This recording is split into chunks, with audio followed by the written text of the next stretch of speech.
আসসালামু আলাইকুম।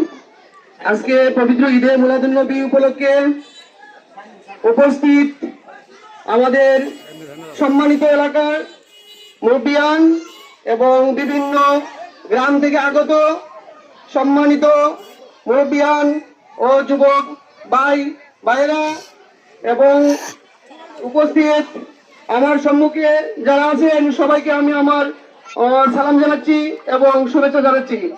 আজকে যারা আপনারা দূর দূরান্ত থেকে আমার এই পবিত্র ঈদে মিলাদুন্নবী র্যালিতে উপস্থিত হয়েছেন এবং র্যালিতে অংশগ্রহণ করেছেন, এই জন্য আমরা আন্তরিকভাবে খুশি হয়েছি এবং আমরা যে কষ্ট করেছি এই কষ্টের বিনিময়ে মহান রব্বুল আলামিন আমাদের যেন সবাইকে মাফ করে দেন, সেই উদ্দেশ্যে আমরা আজকে এই র্যালিতে এসেছি।